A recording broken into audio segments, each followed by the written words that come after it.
제 아들 도현이는 30 후반이 다 되도록 결혼을 안 했습니다. 안 한 게 아니라 못한 거라고 해야겠죠.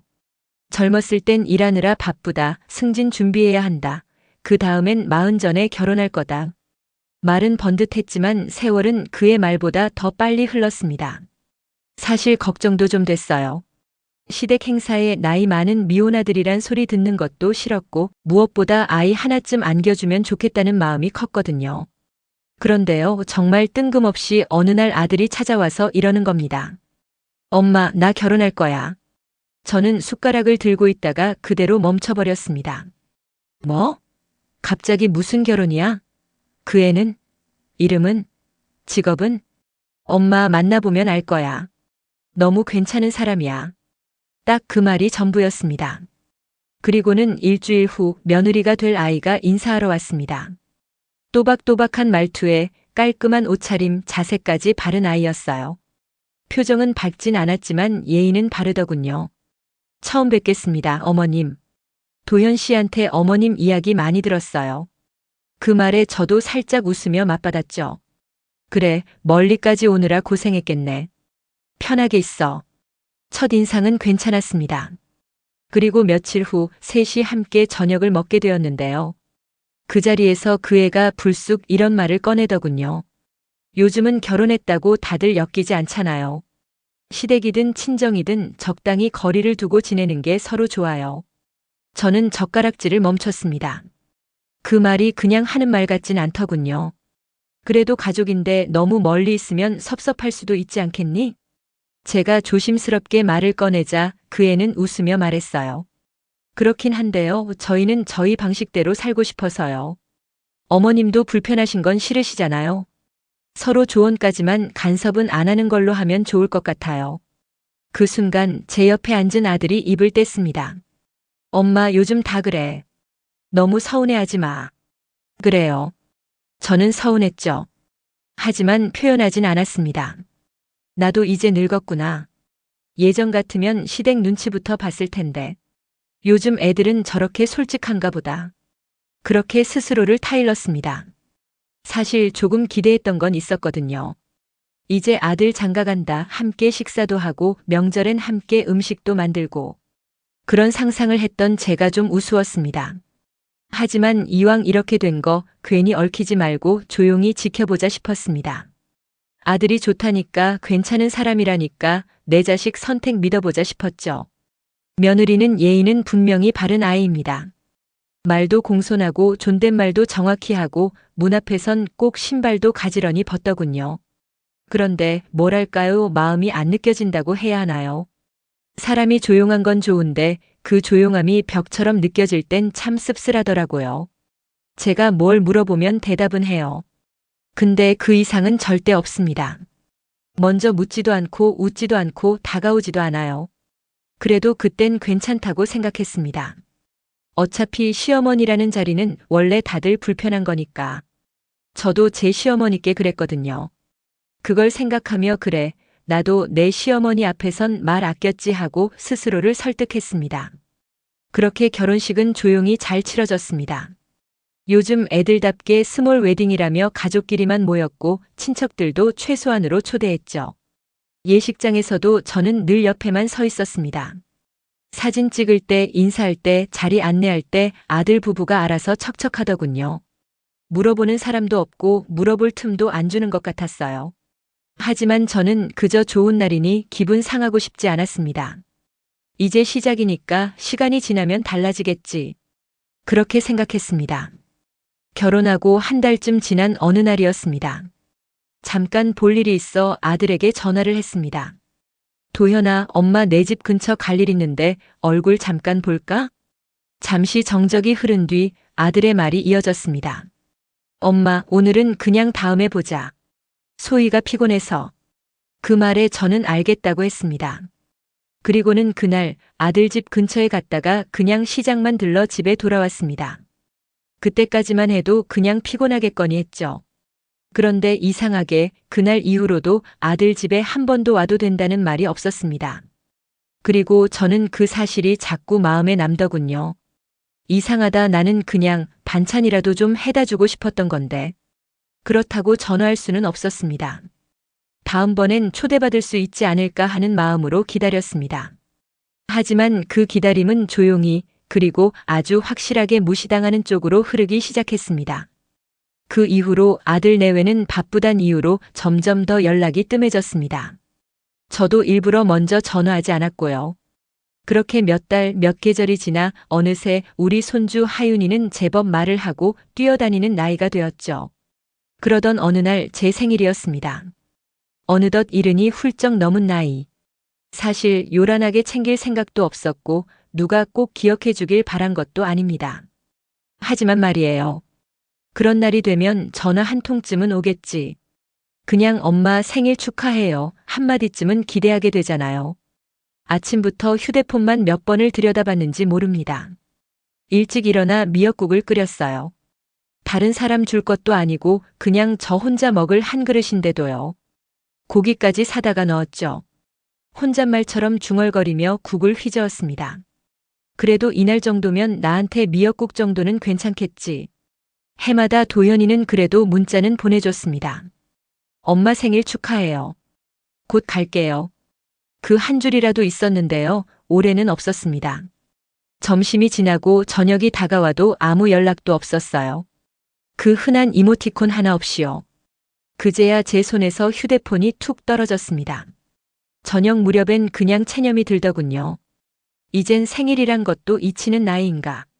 나 같은 사람 생일쯤이야 뭐 그런 생각이 밀려왔습니다. 그리고요, 그날 밤 저는 정말 오랜만에 혼자 숟가락을 내려놓고 울었습니다. 미역국은 아직 뜨거웠는데 제 눈물은 그보다 더 뜨거웠어요. 다음 날도 연락은 없었습니다. 하루, 이틀, 사흘 그렇게 시간이 흘렀습니다. 그러다 며칠 뒤 그 애의 SNS에 올라온 사진 하나가 제 눈에 들어왔습니다. 밝은 식탁 위 접시마다 가지런히 담긴 반찬들, 상 한가득 차려진 저녁상. 한쪽엔 커다란 케이크, 그리고 꽃다발. 가장 가운데엔 며느리의 친정 어머니가 앉아 있었습니다. 아들과 며느리는 양옆에서 환하게 웃고 있었고요. 그리고 사진 위에 적힌 문장 하나. 가족 소중한 시간 엄마랑 함께. 그 순간 숨이 턱 막혔습니다. 그 웃음 속에 저는 없었습니다. 제가 낳고 키우고 밥 해먹이며 뼈 깎아 키운 아들인데 이젠 저 자리에 설 수조차 없구나. 그 생각이 머리를 때리더군요. 내가 뭘 그렇게 잘못했을까? 그냥 미워서 그런 걸까? 아니면 그냥 필요 없어진 걸까? 한참을 그 화면만 멍하니 바라보다 저도 모르게 이런 말이 튀어나왔습니다. 이젠 축하도 받을 자격이 없는 사람이 됐구나. 그 애는요, 다른 엄마 손을 꼭 잡고 웃고 있었습니다. 그 장면이 아직도 눈앞에 서네요. 밝은 전등 아래서 웃고 있는 새. 그 따뜻한 자리에 저는 그림자조차 허락받지 못한 거죠. 그날 이후 생일이라는 말 자체가 저에겐 좀 사치처럼 느껴졌습니다.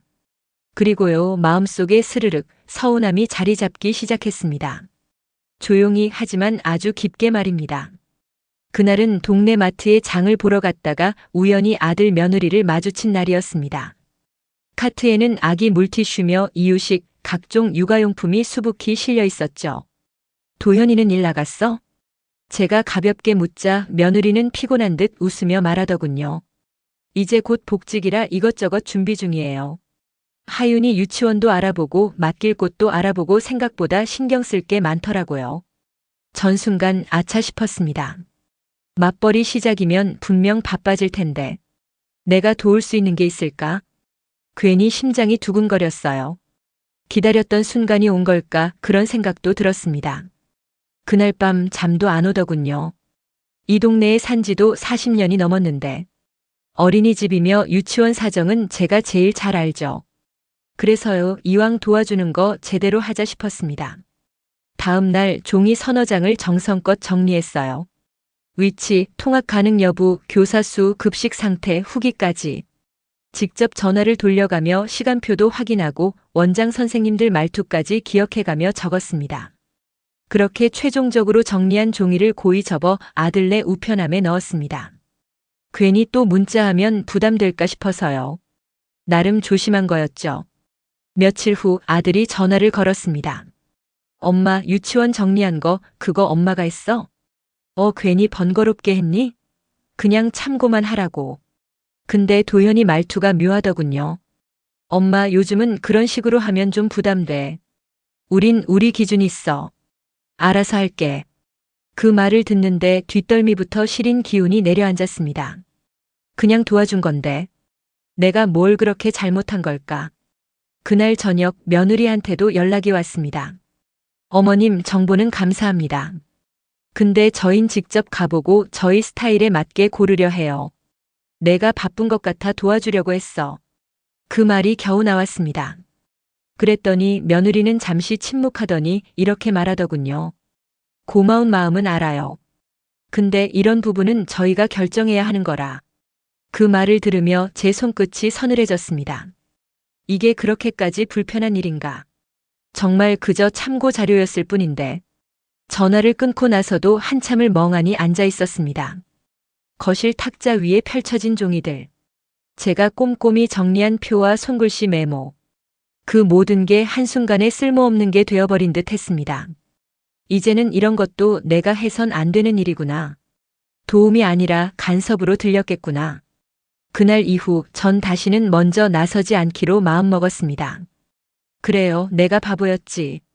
정말 그렇게까지 한 게 그저 참견으로만 보였다면 말 다했죠. 그날 밤 정리하던 종이들을 조용히 찢어버렸습니다. 내 손으로 정리한 걸 내 손으로 버렸습니다. 그리고는 텅 빈 탁자 위를 보며 조용히 앉아 있었습니다. 그 순간 마음 한쪽이 툭 꺼지는 느낌이 들더군요. 그리고 그 꺼진 자리에 침묵이라는 게 자리를 잡았습니다. 이제부터는요, 정말 아무 말도 안 하려고요. 물어보지 않으면 답도 하지 않고 도와달라 하지 않으면 절대 나서지 않으려고요. 이게 그 애들이 원하던 요즘 방식이라면 저도 그 방식을 존중해야겠죠. 며느리가 맞벌이를 준비하면서 자연스레 저에게 아이를 잠시 맡겨달라는 부탁이 가끔 들어왔습니다. 저도 마다할 이유 없었죠. 손주는 제 눈에 뭐든 귀엽기만 했고 아들 내외가 사는데 조금이라도 보탬이 된다면 그걸로 좋겠습니다. 그날도 마찬가지였습니다.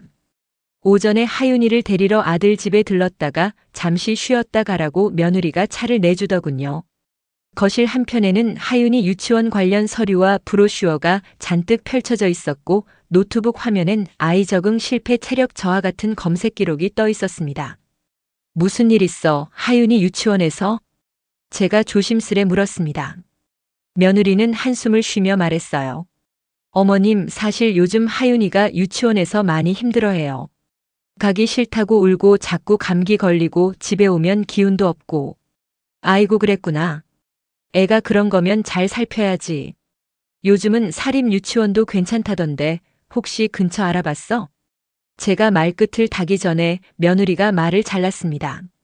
어머님, 저희 기준이 있어서요. 저희 방식대로 좀 해보려고요. 한 박자 늦게 며느리는 말끝에 덧붙였습니다. 물론 조언은 감사한데요. 저희는 저희가 직접 결정하는 게 편해서요. 그 말 별 뜻 없이 들릴 수도 있을 겁니다. 하지만 그 순간 제 가슴이 철렁 내려앉더군요. 마치 제가 뭘 해도 불편한 존재라는 뜻처럼 들렸습니다.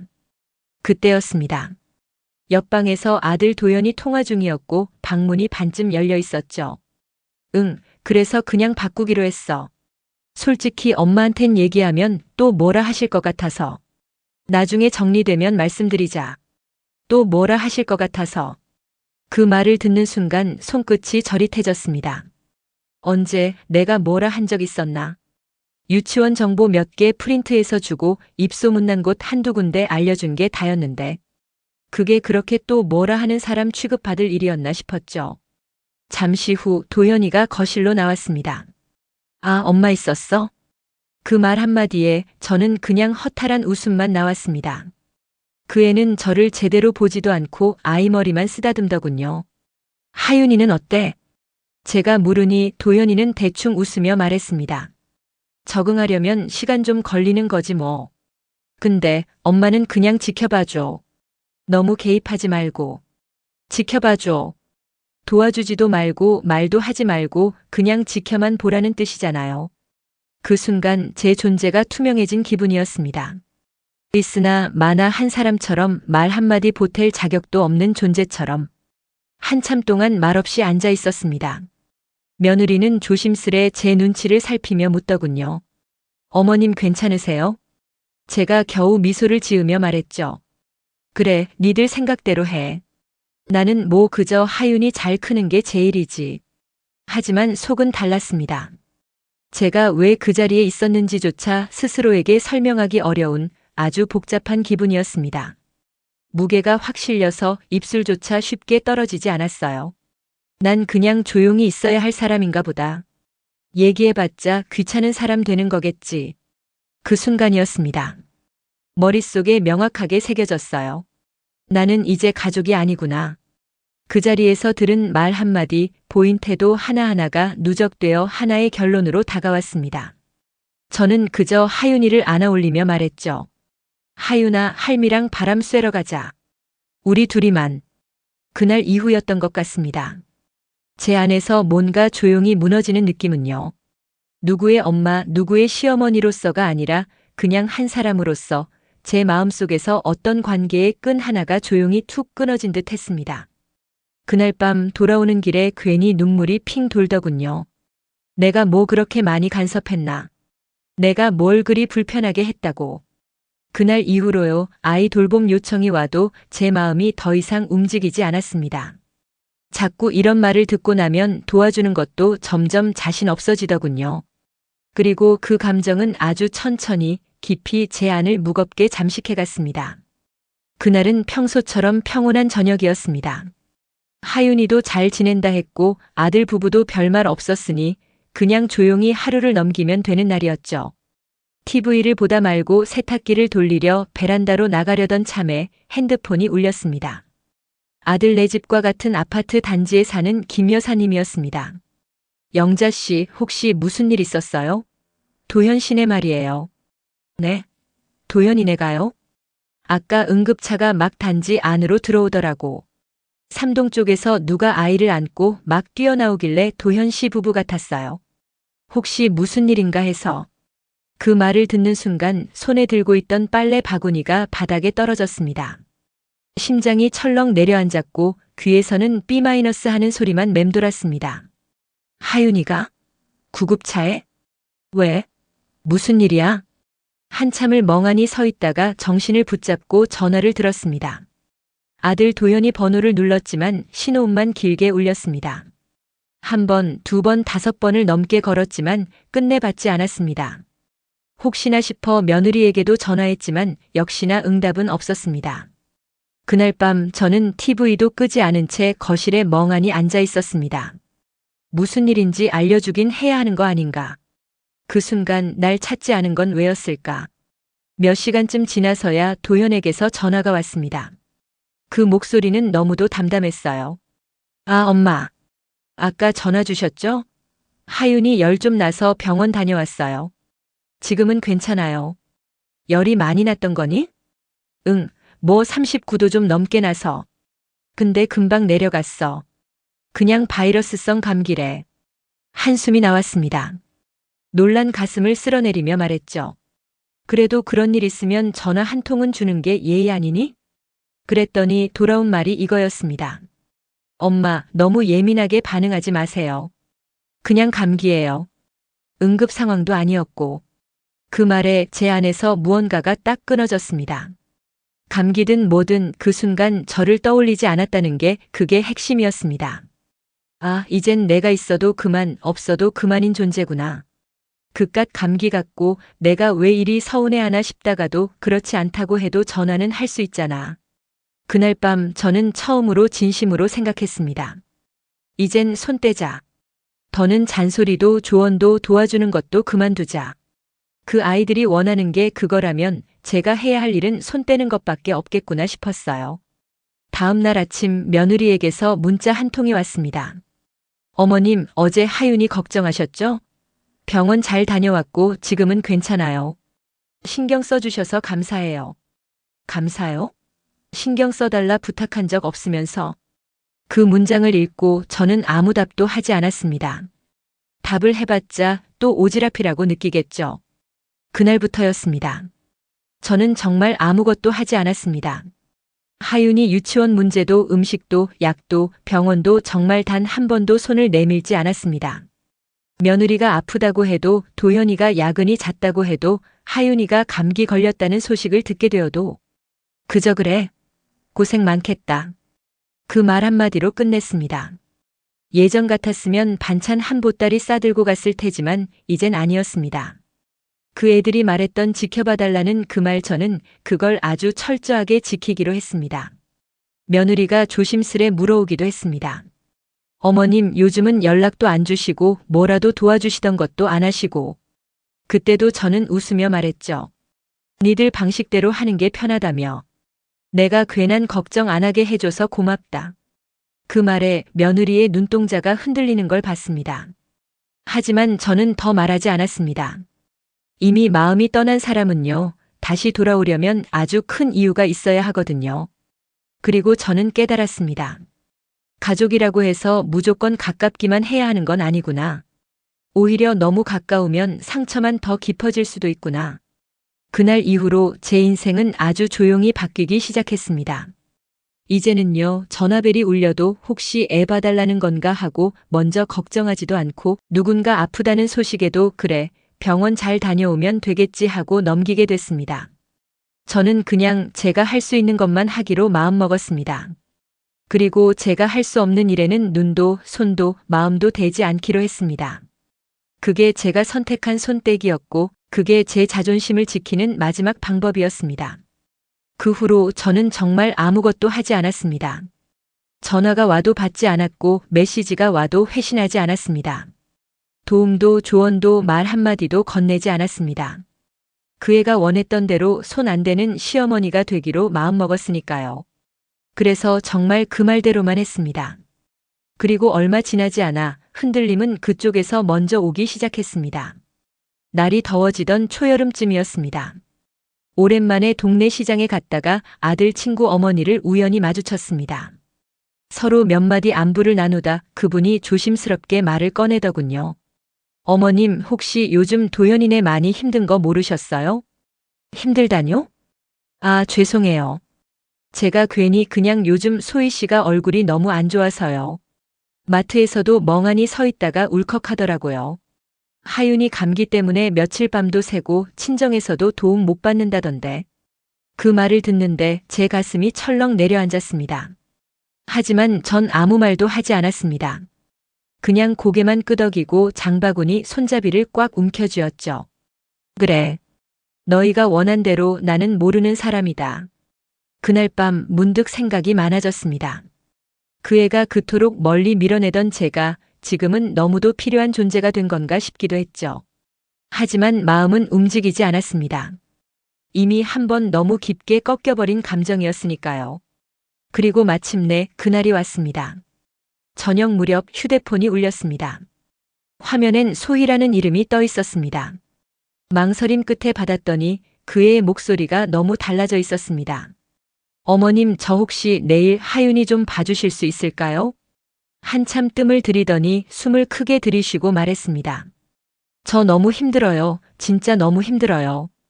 그 목소리는 초췌했습니다. 기운 하나 없는 맥 빠진 사람의 말투였습니다. 그동안 얼마나 버거웠는지 그 한마디에 다 담겨 있더군요. 그 순간 제 입에서 말이 안 나왔습니다. 그냥 휴대폰을 바라보다가 전화를 끊었습니다. 침묵 속에서 휴대폰을 바라보며 제 속에서 아주 묵직한 결심 하나가 내려앉았습니다. 손 안 대는 시어머니가 돼달라고 했지. 그래, 아주 철저하게 지켜주마. 그 애가 원했던 거리 그만큼 딱 떨어져서 그대로 놔두기로 했습니다. 그날 밤 저는 전등도 켜지 않은 채 거실에 가만히 앉아 있었습니다. 전화가 다시 오지 않을까, 그 애가 다시 무너지지 않을까. 잠깐 그런 생각이 스쳤지만 곧 마음을 다잡았습니다. 이제는 나를 먼저 생각해야 해. 그 다음 날도 그 다다음 날도 전화는 없었습니다. 하지만 저는 그 애의 상황이 어떤지 굳이 몰라도 알겠더군요. 도움받을 곳 없는 엄마가 얼마나 힘든지 저도 그 시절엔 혼자 겪어봤으니까요. 손주는 자꾸 감기에 걸리고 밤새 울어대는 아이를 달래다 보면 잠은커녕 밥 한 끼도 못 넘기게 되죠. 택배 놓을 틈도 없고 집안일은 산더미처럼 쌓이고 남편은 바쁘다며 집에 늦게 들어오고 가끔 오는 시댁 전화는 조언이라는 이름으로 불편하기만 하고 그 애가 지금 그런 삶을 살고 있다는 걸 전 너무도 잘 알고 있었습니다. 하지만 그럼에도 저는 손 내밀지 않았습니다. 손 안 대는 시어머니가 돼달라고요? 그래요. 아주 철저하게 지키기로 했습니다. 그리고 그렇게 조용히 단단히 멀어졌습니다. 그날 이후로 한동안은 아무런 연락도 없었습니다. 아들 내외가 알아서 버티고 있구나 그렇게만 생각했죠. 저는 제 일에만 집중했습니다. 집안 청소도 하고 시장도 보고 조용한 라디오 틀어놓고 커피도 한 잔씩 마셨습니다. 그렇게 평범한 하루를 보낼 수 있다는 것만으로도 마음이 편하더군요. 그러던 어느 날이었습니다. 식탁에 앉아 고구마를 찌고 있는데 휴대폰이 울렸습니다. 화면에는 낯익은 이름이 떠 있었죠. 소희. 순간 저도 모르게 심장이 한번 쿵 내려앉았습니다. 그리고 한참을 망설이다 전화를 받았죠. 그 애의 목소리는 이미 무너져 있었습니다. 어머님 죄송해요. 이 시간에 전화드려서 정말 죄송해요.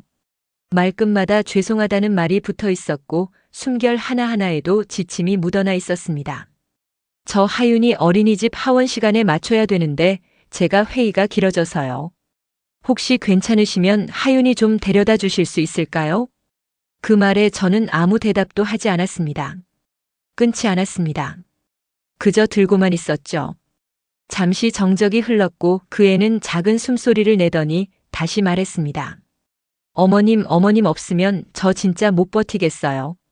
그 한마디. 아무 말도 하지 않았지만 그 말 한 줄기에 저는 속으로 아주 조용히 웃었습니다. 그 순간 제 안에 남은 감정은 연민도 안쓰러움도 아니었습니다. 그저 멍하니 멀어진 감정뿐이었습니다. 부탁이구나. 지금도 여전히 부탁부터 하는구나. 그 어떤 미안함이나 반성 없이 그저 힘드니까, 그저 내가 필요하니까. 그러다 며칠 뒤엔 아들 도현이에게서 전화가 왔습니다. 엄마, 소혜 좀 도와줘. 요즘 너무 힘들어해. 엄마라도 좀 도와주면 숨통 좀 트일 것 같아. 그 애가 힘든 건 알겠지. 근데 그런 거면 먼저 할 말이 있는 거 아냐? 그렇게 말하자 도현이는 잠시 침묵했습니다. 그리고는 한숨을 쉬더군요. 엄마 예전처럼 그냥 도와주면 안 돼? 엄마가 너무 예민하게 받아들이는 것 같아. 그 말을 듣는 순간 제 마음 어딘가에 남아있던 희미한 온기마저 서서히 꺼져가는 걸 느꼈습니다. 그래. 예민하게 받아들인 건 나고 거리를 둔 건 나고 서운했던 것도 나 혼자였지. 그리고 조용히 말했습니다. 이젠 나도 내 인생 좀 돌보고 살아야지, 안 그래? 너희도 너희 인생 살듯이 나도 이제 내 시간 아끼고 싶어. 부탁이 아니라 사과와 반성이 먼저였어야 했지 않겠니? 그 말에 도현이는 아무 말도 하지 않았습니다. 전화기 너머로 들려오는 건 단지 길고 무거운 침묵뿐이었죠. 그날 밤 저는 거실에 앉아 오래도록 창밖을 바라봤습니다. 전등도 켜지지 않은 방 안에 가만히 스며든 가로등 불빛 하나. 그렇게 조용한 밤이 참 좋았습니다. 누군가에게 필요하다는 이유로만 살아온 시간에서 처음으로 나를 위한 시간이라는 게 생겨났다는 게 그토록 아프고 외로웠던 시간을 보상이라도 받는 듯한 기분이었습니다. 그 애가 울었습니다. 하지만 전 아무 말도 하지 않았습니다. 그건 냉정해서가 아니었습니다. 그저 이제는 내가 나를 먼저 지켜야겠다고 마음먹은 사람이었을 뿐입니다. 그날도 평소처럼 조용한 아침이었습니다. 따뜻한 물에 커피 한 잔을 타놓고 문화센터에서 받아온 시집을 펼쳐놓고 있었죠. 그런데 그 조용한 아침을 깨운 건 도현이의 전화였습니다. 한동안 조용하더니 갑작스레 연락이 온 걸 보니 또 뭔가 사정이 생긴 눈치였습니다. 엄마 혹시 오늘 시간 되셔? 하윤이 봐줄 수 있나 해서. 목소리는 평소보다 한참 낮아 있었고 뒤로는 하윤이 우는 소리와 바삐 움직이는 소희의 짜증 섞인 목소리가 들렸습니다. 어제도 애가 열나고 새벽에 또 토하고 회사도 지각이고. 진짜 이래저래 너무 정신이 없어. 한참을 듣고 있다가 저는 천천히 입을 뗐습니다. 도현아, 너희끼리 알아서 한다고 했잖아. 나 이젠 예전 같지 않아. 순간 도현이 말이 뚝 끊겼습니다. 제가 말을 이어갔죠. 너희가 원하는 대로 손 안 대는 시어머니 되려고 노력 중이야. 서로 불편하지 않게 거리 두는 거. 한동안 조용하던 도연은 끝내 아무 말도 못하고 전화를 끊었습니다. 그리고 그날 저녁 소희에게서 메시지가 왔습니다. 어머님 죄송해요. 요즘 저희가 너무 힘들어서요. 잠깐이라도 시간 되시면 부탁드릴게요. 전 그 메시지도 읽고 말았습니다. 답장은 보내지 않았습니다. 요즘 제 일상은 생각보다 훨씬 바쁘고 단단합니다. 매주 2번 문화센터 글쓰기 모임, 가끔은 근처 초등학교 앞 작은 북카페에서 자원봉사도 합니다. 글쓰기 강좌에서 처음으로 나만을 위한 시간이라는 주제로 짧은 글을 썼습니다. 그 글을 읽으며 저 스스로도 놀랐습니다. 나는 언제부터 나를 제일 나중에 놓기 시작했을까? 그렇게 며칠이 지나고 동네 마트에서 장을 보는데 그곳에서 소희를 마주쳤습니다. 아이를 안고 있던 얼굴은 말이 아니었습니다. 화장기 하나 없이 부은 눈과 헝클어진 머리, 그리고 무거운 장바구니에 걸린 팔. 저를 보자 순간 소희는 멈칫했습니다. 그리고 어색한 미소를 지으며 인사를 했습니다. 어머님 여기서 뵙네요. 그래, 오랜만이네. 저도 담담하게 받아쳤죠. 그 순간 소희의 표정에서 뭔가 말하고 싶지만 꺼내지 못하는 그런 낌새가 보였습니다. 요즘 많이 힘들지? 제가 먼저 말을 꺼내자 그제야 소희가 작게 웃으며 고개를 끄덕였습니다. 내 하윤이 유치원 적응도 어렵고 남편도 일 때문에 집에 늦고 친정 쪽도 요즘 사정이 안 좋아서요. 애 맡길 곳이 없어요. 어머님께는 부탁드리기도 죄송하고요. 그 말을 듣는 순간 한참 전 그 애의 말이 떠올랐습니다. 이런 부분은 저희가 결정해야 하는 거라. 저희 기준이 있어서요. 저희 방식대로 좀 해보려고요. 저희가 직접 결정하는 게 편해서요. 그 말이 아직도 귀에 맴도는데 지금은 제 앞에서 이렇게 주저하며 도움을 청하고 있었습니다. 하지만 전 그 순간에도 웃으며 말했습니다. 나도 요즘 바빠. 문화센터 다니고 친구들하고 약속도 있고 예전처럼 쉽게 시간 내기는 어렵네. 소희는 잠시 말이 없었습니다. 그러다 억지로 웃으며 말하더군요. 그렇죠. 어머님도 삶이 있으시니까요. 이해해요. 그날 저녁 문화센터에서 만난 친구가 그러더군요. 영자 씨, 요즘 정말 얼굴이 환해졌어요. 뭔가 전보다 훨씬 여유 있어 보여요. 그 말에 저도 모르게 웃음이 나왔습니다. 요즘 알겠더라고요. 도와주는 거랑 나를 잃는 건 다르다는 거. 그래서 이젠 나도 나한테 시간을 쓰기로 했어요. 사람이란 당연한 걸 당연하게 받아들이는 순간부터 서로를 망치게 되는 것 같습니다. 저는 한때 그 애들이 필요할까봐 늘 준비하고 기다리고 손 내밀던 사람이었습니다. 하지만 이제는 압니다. 내가 스스로를 소중히 여기지 않으면 아무도 날 그렇게 봐주지 않는다는 걸. 그래서요, 지금 저는 조용하지만 단단하게 제 인생을 다시 꾸려가고 있습니다. 그 애들은 아직 모릅니다. 이 거리감이 얼마나 멀리 왔는지를. 그리고 제가 얼마나 다시는 돌아가고 싶지 않다는 걸. 그날 오후였습니다. 문화센터 수업을 마치고 돌아오는데 현관 앞에 2사람이 서 있었습니다. 도현이와 소희. 멀리서도 한눈에 보일 만큼 초췌한 얼굴과 굳은 어깨, 말을 꺼내지 못하는 2사람의 눈빛이 무겁게 깔려 있었습니다. 도현이 먼저 말을 꺼냈습니다. 엄마 잠깐 시간 좀 돼? 저는 문을 열며 짧게 말했습니다. 들어와. 거실에 마주 앉은 우리는 잠시 아무 말도 하지 않았습니다. 조용한 숨소리만 흐르던 그 순간 소희가 먼저 고개를 숙였습니다. 어머님 정말 죄송합니다. 그 한마디가 나오기까지 그 애가 얼마나 많은 시간을 삼켰는지 표정만 봐도 알 수 있었습니다. 제가 그동안 너무 제가 얼마나 무례했는지도 모르고 어머님 마음 헤아릴 생각도 못하고 그저 저희 둘만 힘든 줄 알았어요. 소희의 목소리는 떨리고 있었고 도현도 제 옆에서 고개를 들지 못하고 있었습니다. 저는 그저 조용히 앉아 있었습니다. 하윤이 아프고 출근도 힘들고 친정 쪽도 전혀 도와줄 수 없는 상황인데 어머님 생각이 자꾸 났어요. 그런데도 차마 연락을 못 드리겠더라고요. 그럴 자격도 없는 것 같아서요. 그 순간 도현이도 고개를 들었습니다. 엄마 우리가 바보였어. 이제야 알겠어. 엄마가 얼마나 우리 옆에 있어준 존재였는지. 저는 천천히 입을 열었습니다. 이제야 그 말을 하러 온 거니? 두 사람 모두 아무 말도 하지 못했습니다. 이제야 눈물을 흘리는구나. 난 그 눈물도 늦었다고 생각해. 그 말에 소희의 어깨가 크게 들썩였습니다. 고개를 숙인 채 눈물을 흘리더군요. 다시는 안 그럴게요. 제발 어머님 한 번만 도와주세요.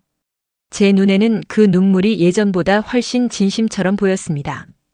하지만 동시에 그 진심을 이제야 꺼낸 그들이 참으로 안타깝게 느껴졌습니다. 나는 너희가 날 어떻게 대했는지를 아주 오래 기억할 거야. 도현은 눈을 질끈 감더니 조용히 무릎을 꿇었습니다. 엄마 미안해. 엄마 없이 된다고 생각한 우리 착각이었어. 엄마는 없어도 되는 사람이 아니었어. 소희도 도현 옆에 무릎을 꿇더니 말했습니다. 어머님 없으면 저 진짜 자신 없어요. 하윤이도 저희도 이대로는 다 무너질 것 같아요. 그 모습을 보며 제 마음속 어딘가에서 오래 잠들었던 서운함과 분노가 아주 천천히 풀려가는 느낌이었습니다. 하지만 바로 다시 돌아갈 생각은 없었습니다. 그럴 순 없었죠. 내가 안 도와줘서 너희가 깨달은 거라면 그 깨달음 좀 더 오래 가져가길 바란다. 사과도 반성도 너무 늦으면 안 되는 거야. 도현이 고개를 끄덕이며 말했습니다. 엄마 말이 맞아. 근데 엄마, 그래도 다시 시작할 기회를 줘. 우리 이번엔 진짜 달라질게. 그 말에 저는 짧게 웃었습니다. 내가 돌아가겠단 말은 안 했어. 소희가 고개를 들더니 조심스럽게 물었습니다. 그럼 이대로 저희랑 연 끊으실 건가요? 그건 나도 아직 생각 중이야. 다만 하나는 확실해. 예전처럼은 안 산다.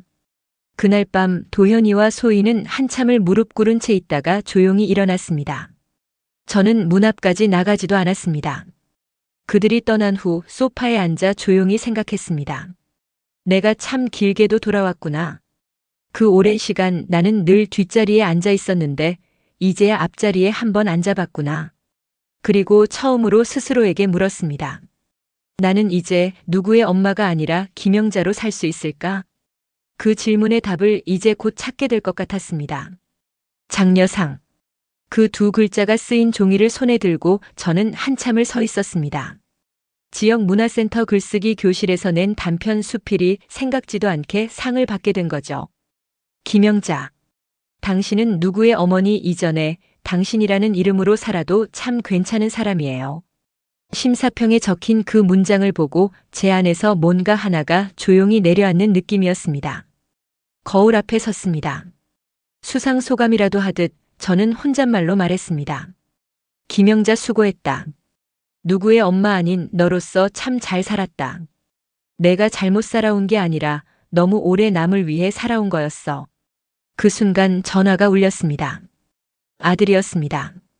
엄마 상 받으셨다며요? 축하드려요. 정말 대단하세요. 그래, 고맙다. 잠시 정적이 흐르고 조심스러운 목소리로 이어졌습니다. 엄마 그 이번 설에 저희가 엄마 댁으로 가도 될까요? 하윤이도 엄마 보고 싶어 하고 저희가 다 준비할게요. 이번엔 엄마 그냥 앉아 계세요. 그 말을 듣고도 저는 쉽게 대답하지 않았습니다. 예전이었다면 무조건 반겼겠지만 지금의 저는 달랐거든요. 그래, 밥 한 끼 정도는 괜찮지. 하지만 예전처럼 생각하면 안 돼. 이젠 그런 일 없을 거예요. 엄마가 저희한테 얼마나 큰 존재였는지 이제야 알겠어요. 며느리의 목소리는 조용했지만 분명하게 떨리고 있었습니다. 며칠 뒤 설 당일. 하윤이가 문 앞에서 절 보고 소리쳤습니다. 할머니 상 받았다며. 와, 짱이야. 그날 저는 그 집 식구들이 준비한 밥상을 받았습니다. 어설펐지만 진심이 느껴지는 상차림이었고 그 가운데서 저는 말없이 앉아 있었습니다. 엄마, 오늘은 저희가 다 할게요. 엄마는 앉아서 드시기만 해요. 정말이에요. 그 말을 들으며 저는 천천히 젓가락을 들었습니다. 예전의 상처가 사라진 건 아니지만 그 자리는 분명히 달라진 자리였습니다. 그리고 그날 밤, 침대맡에서 저는 책상 위에 올려놓은 상장을 다시 한번 바라보았습니다. 그 옆엔 하윤이가 색종이로 접어준 꽃과 할머니 최고라고 적힌 메모지가 함께 놓여 있었죠. 나는 더 이상 누군가의 엄마로만 사는 존재가 아니었습니다. 하지만 동시에 누군가에게 꼭 필요한 존재이기도 했습니다. 이제야 알겠더군요. 나는 엄마 말고도 김영자라는 이름으로도 충분히 살아갈 수 있다는 걸요. 그리고 그 두 이름이 서로를 해치지 않고 조금 거리를 두고 나란히 걸어갈 수도 있다는 것도요. 이렇게 저는 내 인생의 주인공으로 조용히 걸어가기 시작했습니다. 오늘도 40 이후 사람 공부와 함께 해주셔서 감사합니다. 이 사연이 여러분 마음에 작은 울림이 되었다면 좋아요와 구독 그리고 알림 설정 부탁드립니다. 다음 시간에는 또 다른 인생의 이야기로 당신의 하루에 따뜻한 동행이 되어 드릴게요. 감사합니다.